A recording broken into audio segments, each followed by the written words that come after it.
Taylor is a well-known missionary to China who was the first to take the gospel away from the port cities where Europeans lived and into the inland of China. However, at 17, he was uncertain what he believed about God, until one day, reading a gospel tract, he had a moment of conversion.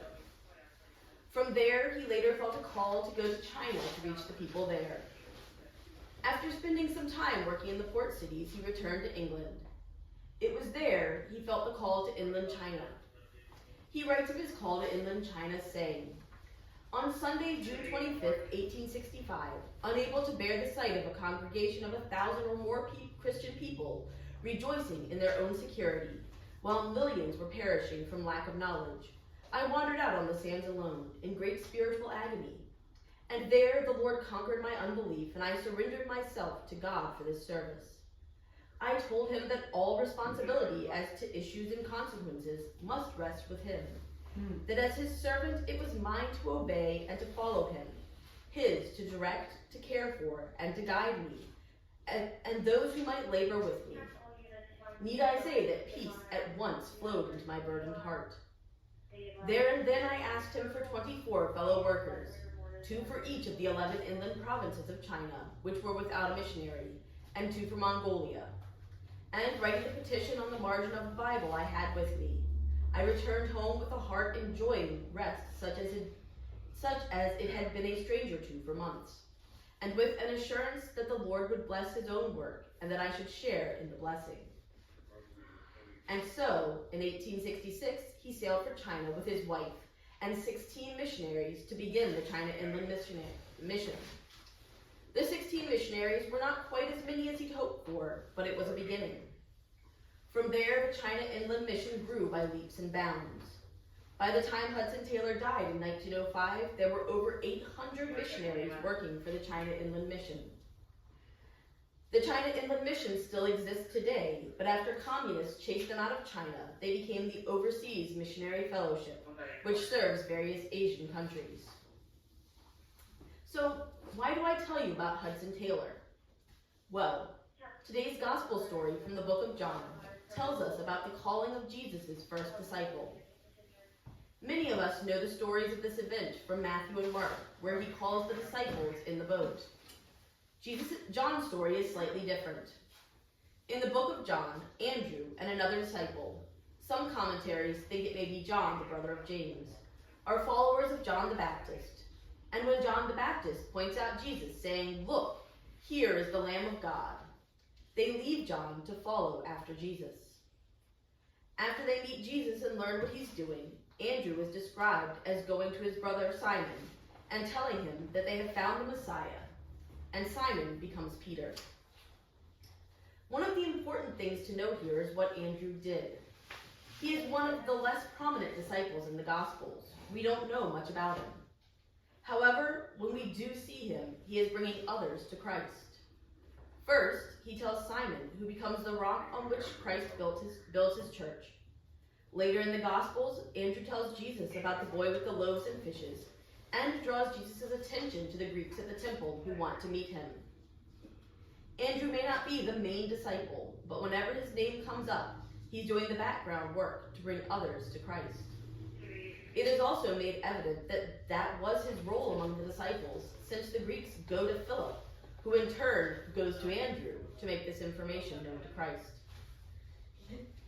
This story from the Gospel, as well as the story of Hudson Taylor in China, shows us that it does not take an exceptional person to do God's work. These men ended up doing extraordinary things because they were willing to take the truth to others. We have found the Messiah. He was found and then followed with complete faith. We can take heart from these stories as we work to build our church, but we must be willing to fully take the step into the unknown. The Interpreter's Bible commentary with regards to Isaiah 49 states, "Many Christians never know God's power because they embark on no enterprises so much beyond their abilities as to afford him the chance to reveal his energy in them." What convicting words! Are we as a congregation, as a people, too afraid to step out on faith, and thus denying God the opportunity to work through us? I would not say that is entirely true. However, when it comes to growing the church, perhaps. When we decided to do the seminar 2 years ago, we knew that if it happened, it would be God who made it happen, not us. So we threw ourselves headlong into the work, trusting that God would provide, and He did. All of the things we stressed over, little and big, were handled by God in His time. But have we forgotten that as we look at the church on Sunday morning? Today's reading from Isaiah is the second of the servant songs, and in it the servant describes his call. However, in verse 4, he speaks of his concerns. I have labored in vain. I have spent my strength for nothing in vanity. Yet surely my cause is with the Lord, and my reward is with my God. We too have often felt we labored in vain. We see the work we are doing in the community and wonder why it is not translated to people in the pews. However, Isaiah does not long leave us in despair.